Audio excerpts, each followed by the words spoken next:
இப்போ நீங்கள் பார்த்துட்ருக்க உட்டன் டைனிங் டேபிள்.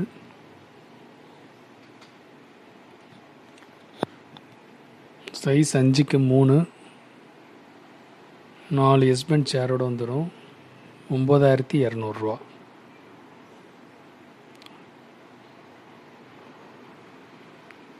ஃபுல்லாக பெயிண்டட் செட்டு.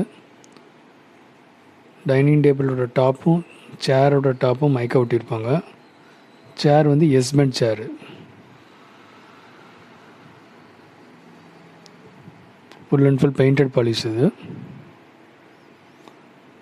அது உடன் டேபிளுக்கு அடியிலையும் ஃபுல் பெயிண்ட் அடிச்சிருப்பாங்க. நிறையா இதில் பார்த்திங்கன்னா அடியில் எல்லாம் பெயிண்ட் அடிச்சிருக்க மாட்டாங்க, லோ குவாலிட்டி. இது வந்து அடியிலையும் நீட்டாக பெயிண்ட் பண்ணி இப்படி இருக்கும். 5க்கு 3 சைஸ் 9200. ஸ்ரீ பாலாஜி ஏஜென்சிஸ், பழவஞ்சிபாளையம், திருப்பூர்.